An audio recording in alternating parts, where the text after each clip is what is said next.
Again, with part two, I've had to delete a whole lot of files I didn't want to delete with film and things of kids, but anyway, it's the nature of having crap technology. So, back to Daniel chapter 7 and the misconception of verse 27 being about Antichrist. So Daniel prays, receives guidance, and the prophecy is given 70 weeks determined from the time upon thy people, upon the holy city, to finish transgression, to make an end of sin, and make reconciliation for iniquity, and to bring in an everlasting righteousness, and to seal up the vision and prophecy, and to anoint the most holy.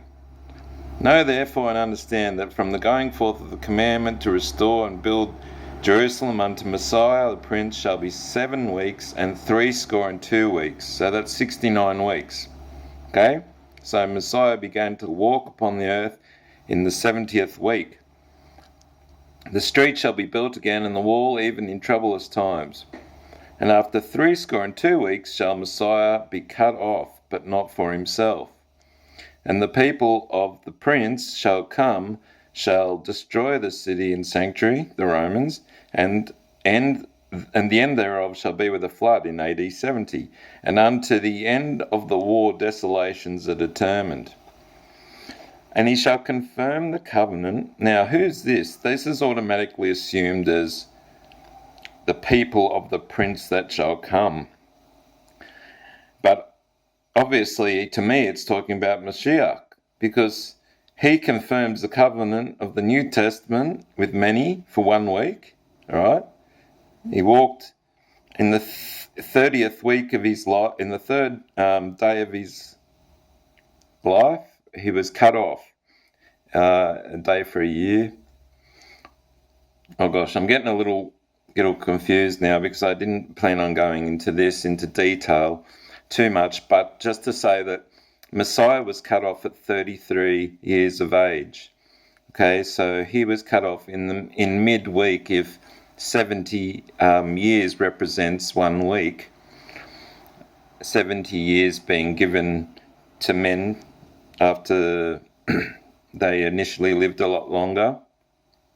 Now, by Yahuwah, given 70 years. Okay, so Messiah was cut off at 33 years of age, right?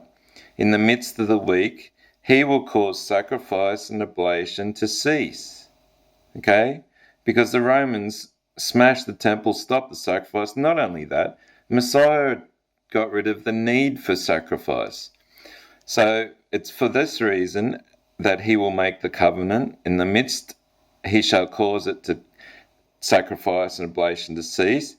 And for the overspreading of abominations, he shall make it desolate, even until the consummation, and that determined shall be poured upon desolate. Right? So Messiah will come back also, and he's still got to finish that week. And he will do that before the kingdom is established. He has to start with Jerusalem first. He has to come to his people.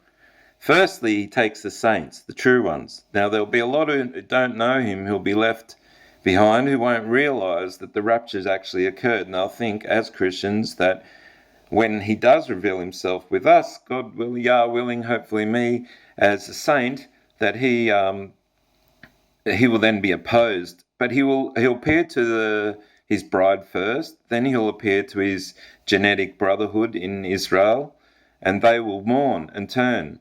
Then he'll tell the nations to turn around.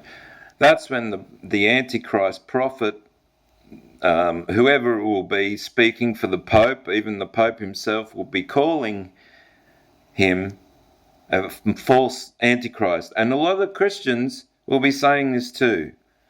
So you need to get things right. Don't wait for some Antichrist to appear. He will confirm the covenant for many with 1 week. Was talking about Messiah establishing a new covenant in his blood. That's how he caused the sacrifice and oblations. And that's how overspreading came after that, because it was a stumbling block and disaster for them all, until the time be fulfilled when he comes back and reigns again. And Yahuwah willing, we will do that too. All right, I got through this one. Enough memory. Cheers.